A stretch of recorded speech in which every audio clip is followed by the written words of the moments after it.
Սոսի հեռուստատեսության եթերում լուրեր լրատվականն է, բարև ձեզ։ Սյունիքի գյուղապետարանը նախորդ տարի հայտարարել էր, թե 2014 թվականի հունվարի 1-ից գերեզմանատանը նոր տարածքներ չի հատկացնելու։ Նոր գերեզմանատան հարցով առաջիկայում պետք է զբաղվի Կապանի քաղաքապետարանը։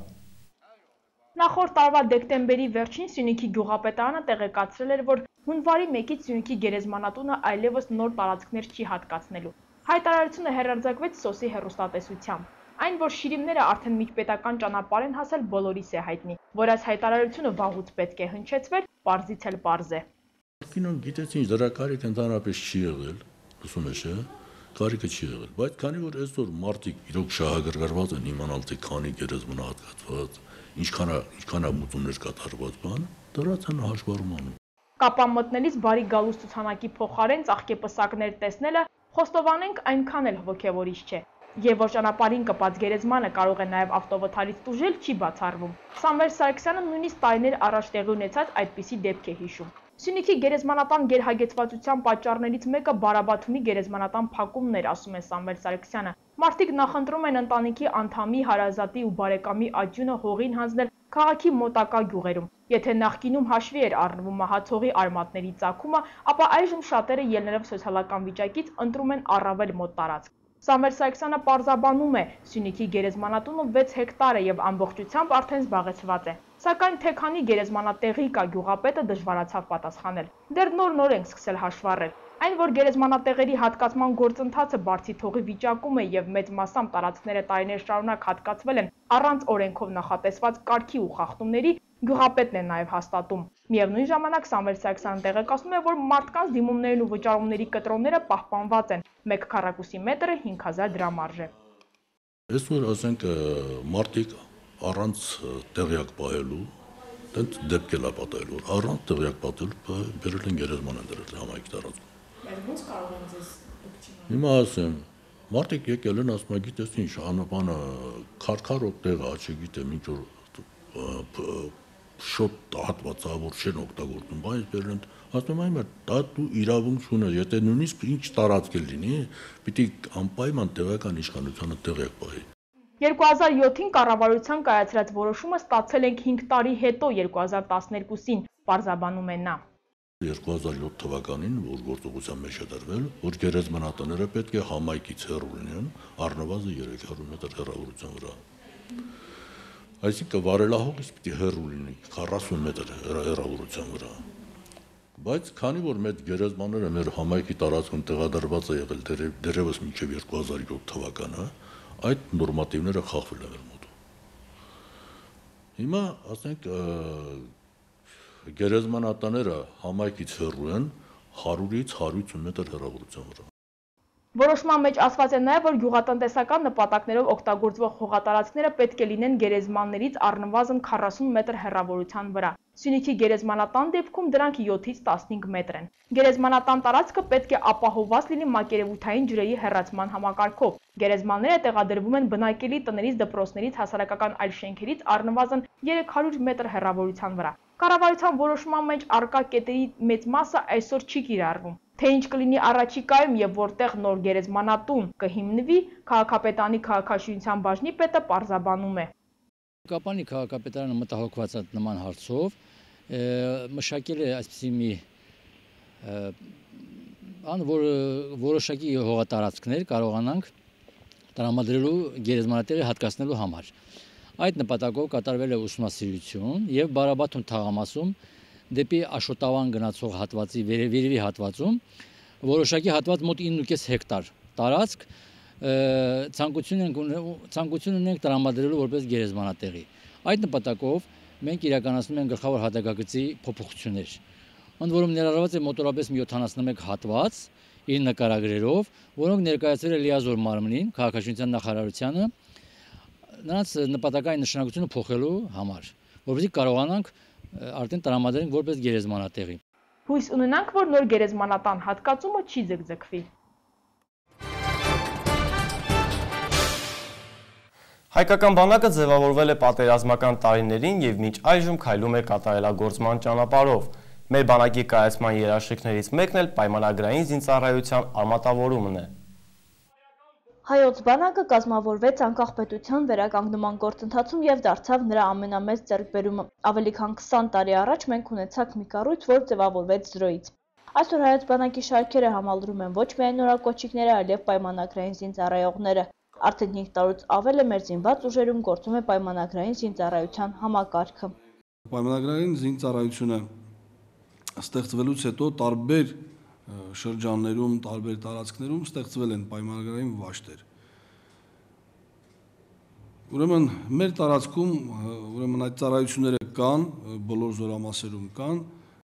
Վերջերս Կապանի զինկոմիսարիատը մի հայտարարություն է տարածել, ըստ որի Սյունիքի մարզի Մեղրիի զորամասի պայմանագրային վաշտը տեղափոխվում է Կապան։ Լեոնիդ Գրիգորյանը նշում է, որ վաշտը ամբողջությամբ չի տեղափոխվում։ Մի վաշտ էլ այստեղ է սկսելու գործել, քանի որ Կապանի ու Քաջարանի զինապարտները դժվարությունների առաջ են կանգնում ծառայելով Մեղրիում։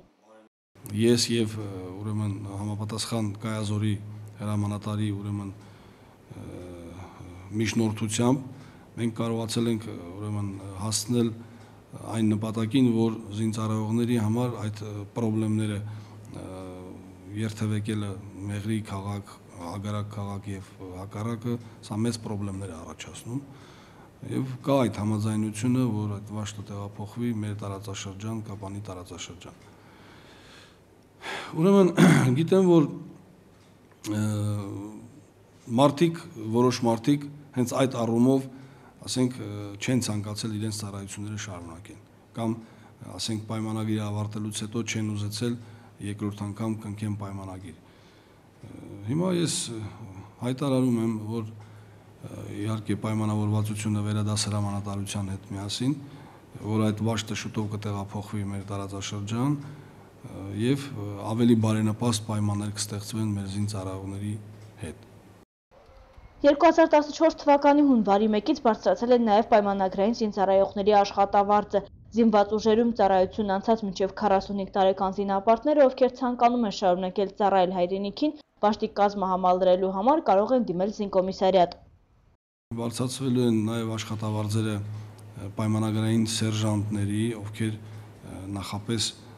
ուրեմն ավարտում են Պաշտպանության նախարարության սերժանտական դպրոցները, նրանք մոտավորապես արդեն ստանալու են,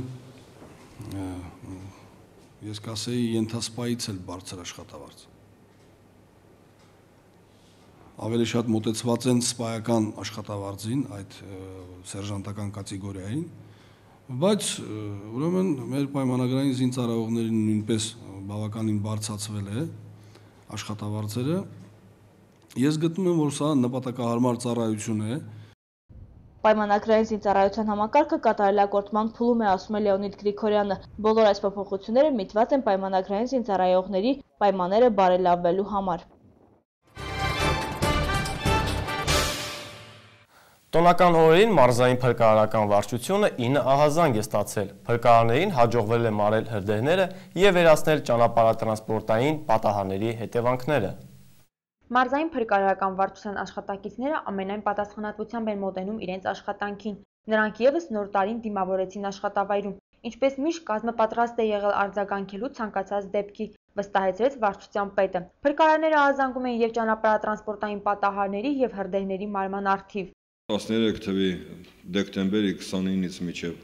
14 հունվարի 7 ունեցել ենք 9 արտակարգ դեպք, այսինքն մենք արձագանքել ենք 9 դեպքի, որից 7 եղել է հրդեհի դեպք, 2 հրդեհի դեպք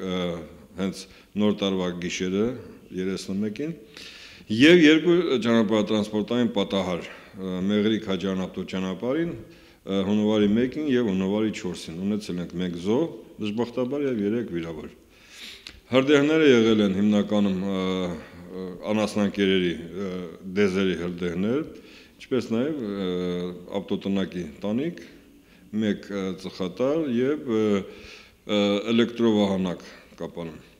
Փրկարարները արձագանքել են բոլոր արտակարգ դեպքերին, նշում է Արթուր Հարությունյանը։ Տոնական օրերին մաքրված են եղել նաև միջպետական ճանապարհները, որոնք այժմ էլ բաց են։ Բոլոր ճանապարհները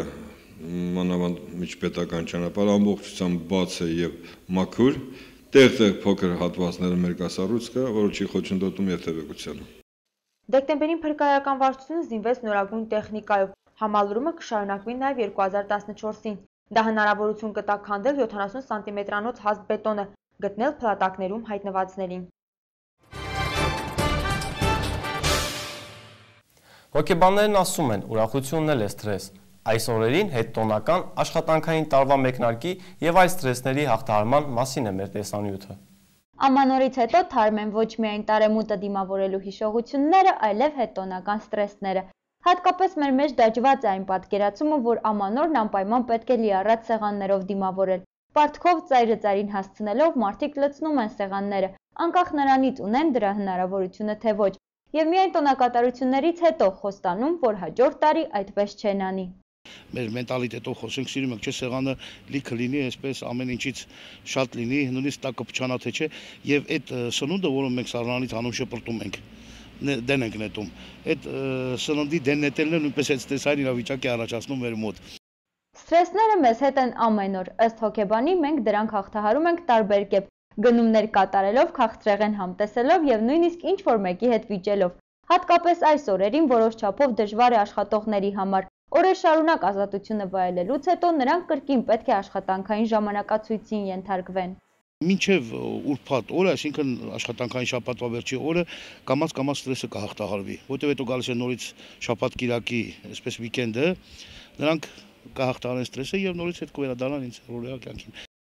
Հետտոնական, նախատոնական, ուսումնական թե քննական, ոչ մի տեսակի սթրեսներից մենք փախչել չենք կարող։ Մեր կյանքի անբաժան մասն են։ Դրանք հաղթահարելու համար մենք պետք է միմիայն բարենպաստ լուծումներ փնտրենք, ասում է հոգեբանը։